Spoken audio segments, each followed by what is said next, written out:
Yo halo, pada pertemuan kali ini saya akan membahas tugas dari komunikasi bisnis part 1 dari program studi Strata 1 Manajemen Digitech University. Oke, izinkan saya untuk memperkenalkan diri terlebih dahulu. Saya Cecep Gimnastiar dengan nomor pokok mahasiswa 10121089 dari kelas C5 Manajemen Angkatan 21. Di sini ada pengertian komunikasi bisnis. Komunikasi bisnis merupakan salah satu hal yang penting dalam menjalankan suatu bisnis atau perusahaan. Komunikasi bisnis ini bisa diartikan sebagai suatu komunikasi yang dilakukan secara verbal maupun non-verbal, di mana dalam komunikasi ini berisi pendapat, ide, gagasan, maupun informasi. Komunikasi ini juga dapat dilakukan secara personal maupun impersonal. Nah, di sini ada komunikasi bisnis adalah pertukaran informasi gagasan, pendapat, instruksi yang punya target tertentu yang dihidangkan secara personal maupun impersonal melalui lembaga atau sinyal. Pernyataan ini dikutip berdasarkan ahli yaitu William Albee.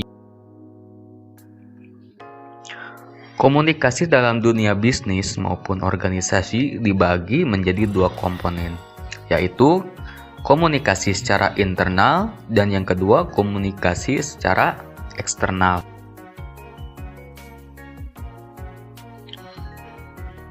Komunikasi internal di sini berdasarkan buku Komunikasi Bisnis tahun 2021 karya Sunarno Sastratmojo dan kawan-kawan menyebutkan bahwa komunikasi internal adalah proses komunikasi yang terjadi dalam perusahaan.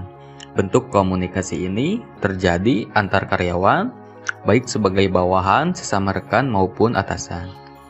Kemudian komunikasi internal bisa berupa komunikasi formal dan informal.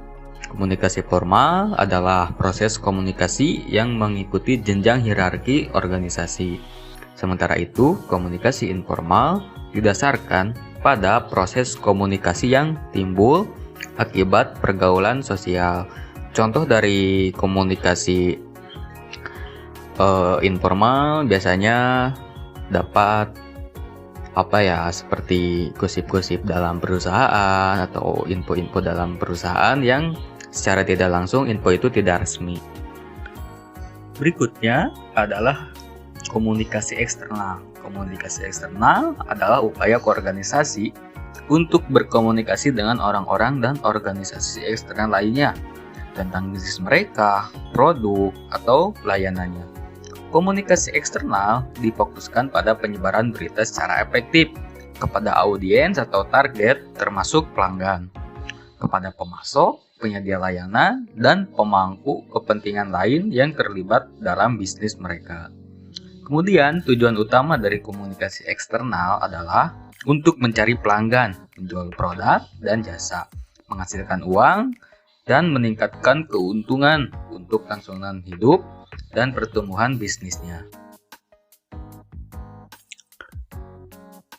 Terima kasih sebelumnya, mungkin hanya itu yang bisa saya sampaikan. Kurang dan lebihnya mohon dimaafkan karena kita masih sama-sama belajar itu. Terima kasih.